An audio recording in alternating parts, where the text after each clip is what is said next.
May the Lord put your hearts and minds at peace, and may you reach out to Him when He seeks your company in faith, knowing that He loves you.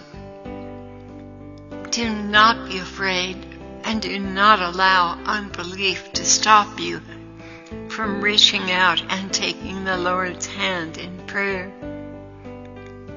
He really longs for this. May you have a really big breakthrough in this area this week as you pray. With great honor, Jesus came and invited me to dance with Him as He bowed ever so slightly and asked, "May I have this dance?" Oh, His face was so gentle and clear as He extended His hand and led me to the dance floor. I was wearing my wedding gown, and Julie True's amazing anointed music was playing in the background. I could no longer feel my feet as He glided ever so gently across the dance floor. It was so ethereal. I felt like I was floating in His arms, literally, absorbed in His regal heavenly atmosphere until nothing else could exist in my consciousness. The sweetness was overwhelming. There was no need to control anything. I was at rest in a state of sublime abandonment and perfect peace. He commented, "Yes, I allowed this because I want you to feel the freedom you will have in your homeland. Beloved, when you are in my arms, you are in heaven." He paused momentarily, lifted my chin, and said, "You have no idea how much you mean to me. The enemy has projected so much guilt and failure on you that you were beaten down. And how can I convince you of your beauty to me? I wish you would stop listening to the liars' narratives. You are missing so much, Claire. I dance with you so delicately because truly you are a delicate and exquisite creature. You try to make light of it, but remember, you are an Israelite by birth. My people, many of you who have been drawn to this channel truly are descendants of the tribes of Israel. Spirit speaks unto spirit, and truly you have recognized my voice on this channel.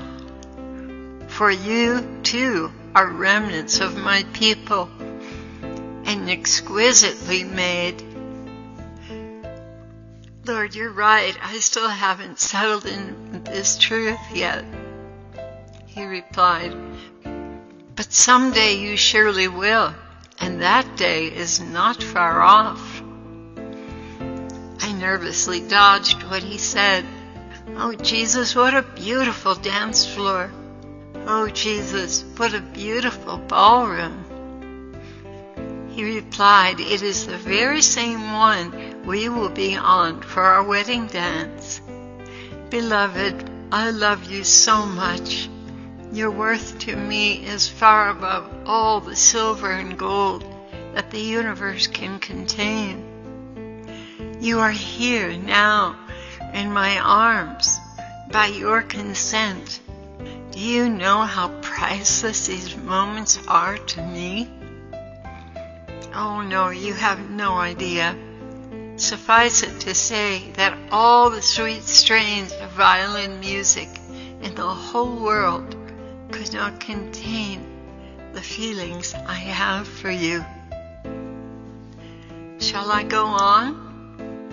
How can I ever convince you? At that point it was break time, and I was having trouble keeping my eyes open, so I went to lay down. And when I returned, he was still waiting for me.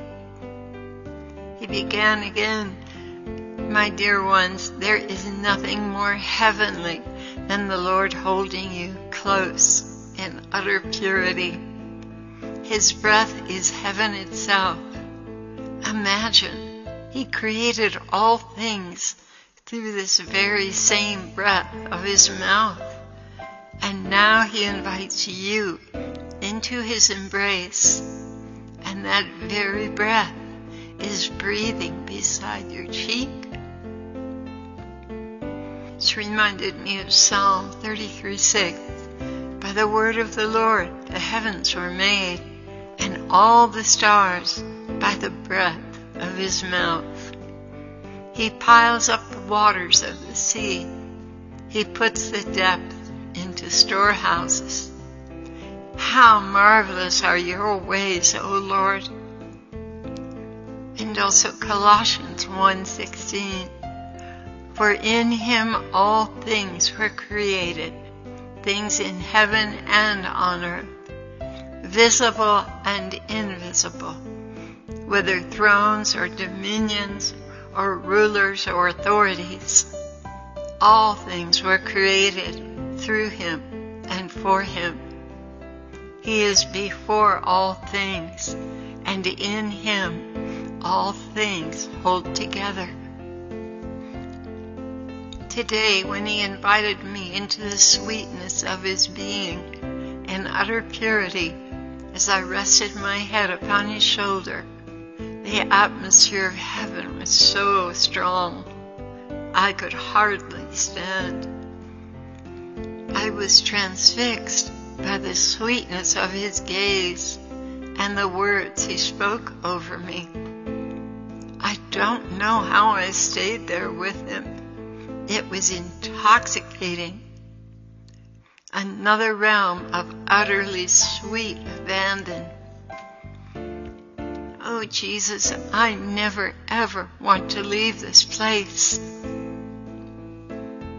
He replied, "But you must know and experience this sublime reality in order that my people will draw near to me when I call them. Do you know the number one cause that keeps people from resisting intimacy with me? And why they hold me at arm's length, continually failing to connect with me? You should know, for you're no different. You too have resisted me, beloved." I replied, "Fear? Yes, my love. It is indeed fear and shame projected onto you by the accuser of the brethren.